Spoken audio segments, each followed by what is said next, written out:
The Bible is a living word that reads us as we read it.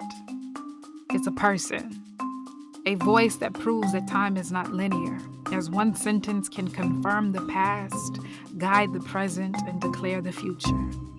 You are here. I am here. He is here. We are here right now. In the tomorrow of yesterday and in the yesterday of tomorrow, I thank you for joining today. So we're back. Thank you so much for joining once again. In our last episode, we got to see another display of God's power and his sovereignty as he plagued the land of Egypt with an infestation of frogs. And it got to be so bad that Pharaoh actually called out to Moses and was like, listen, I need you to pray to your Lord and get rid of these things because they're getting on my nerves. Just do it. I'll let you go worship, whatever it is that you're asking to do. Just get rid of these frogs. And Moses prayed for Pharaoh. And once the annoyance was no longer persistent, the frogs weren't ribbiting anymore, then Pharaoh reneged on his promise to let the people go.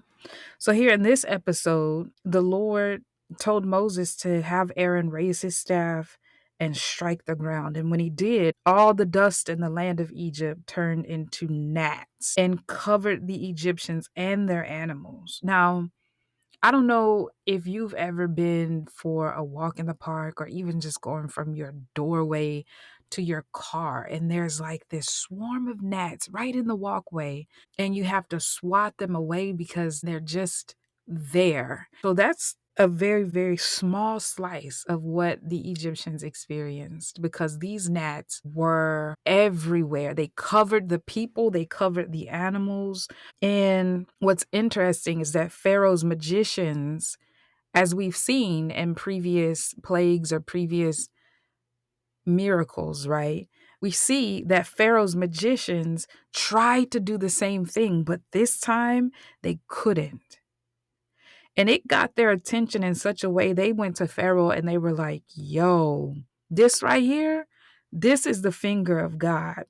And I love that it took something so small for God to prove the inadequacy of these magicians' magic, right? And I've been touching on that in previous episodes also, that the power of God is far more superior than the power that these magicians tap into. And so, even though these magicians went to Pharaoh and they were very clear, like, this one's bigger than us, like, this is the finger of God right here, Pharaoh still didn't listen. So throughout the chapters, there will be plague after plague after plague.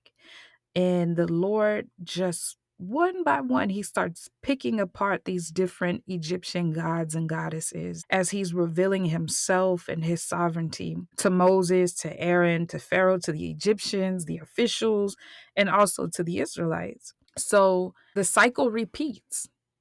Plague after plague happens. Moses says, let them go. Pharaoh's either straight up says, no, I'm not letting you go.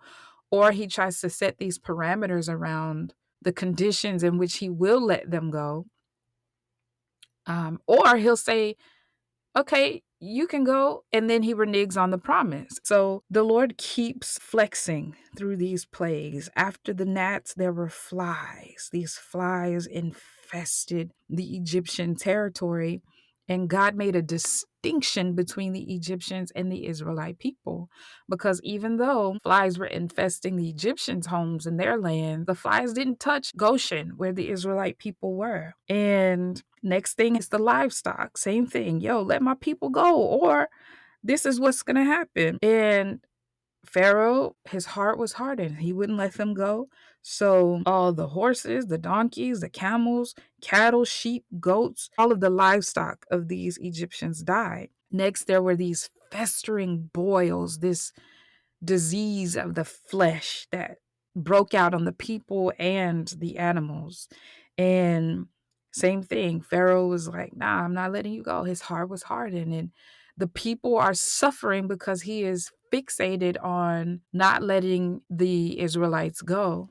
And the Lord told Moses, Go tell Pharaoh to let my people go so they can worship me. And if he doesn't, it won't be good for him.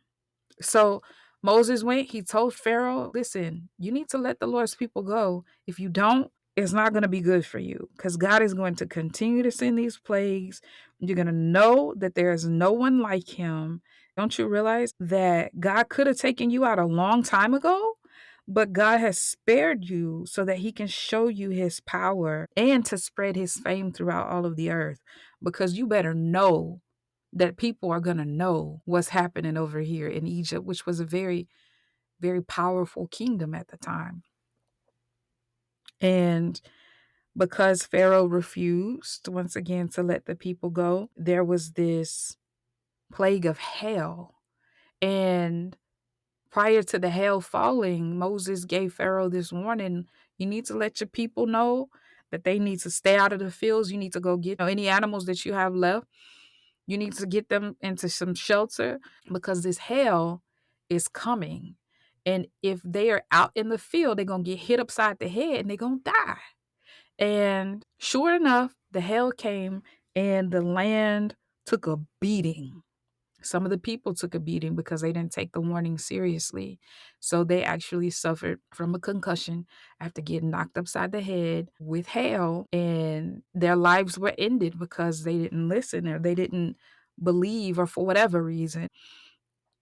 The land of Egypt took this beating and it was left in ruin. So the plants and the trees were destroyed. But Goshen, the land of the Israelites, was spared. And the Lord had this conversation with Moses and he told him, I know that I keep sending you to talk to Pharaoh and to tell him to let my people go, but I've hardened his heart because I want to display my miraculous signs among you and among them.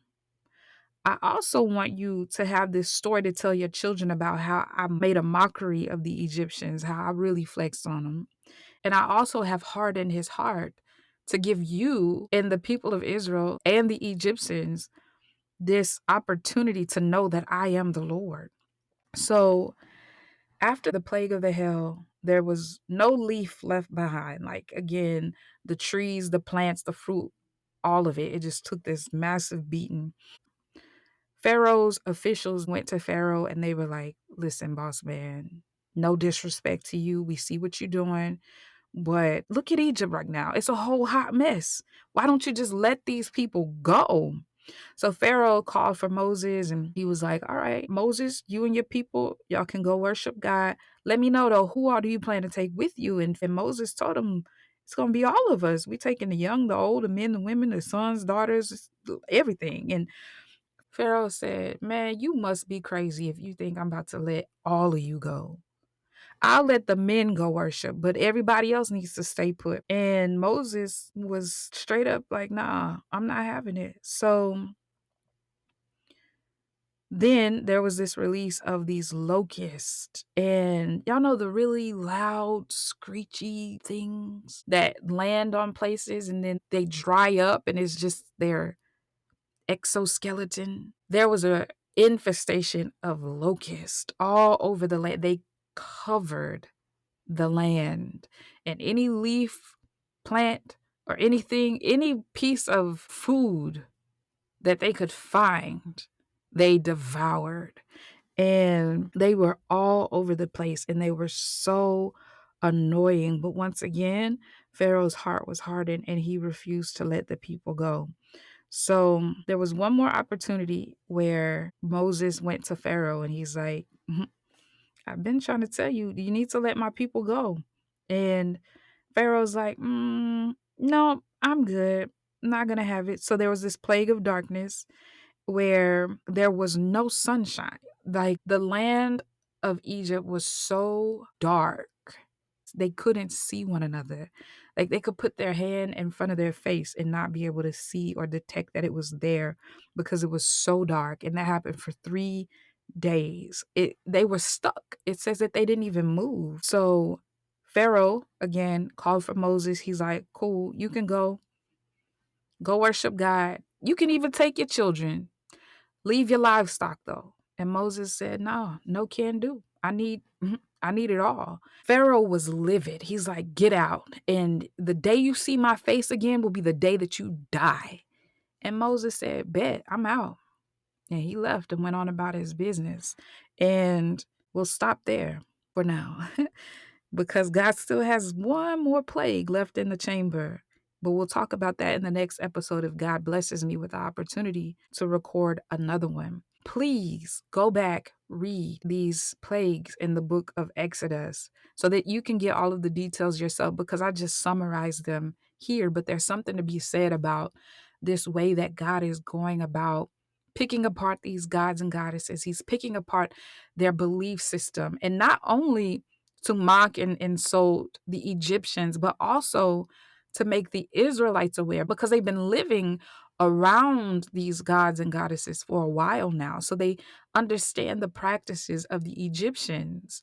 But it was important that God made it very clear that He is Lord, and that those gods and goddesses of the Egyptians are powerless. It was a real interesting way to say, hey, I understand you may have picked up on some habits or some beliefs while you've been here, but at the end of the day, you need to know that it is me.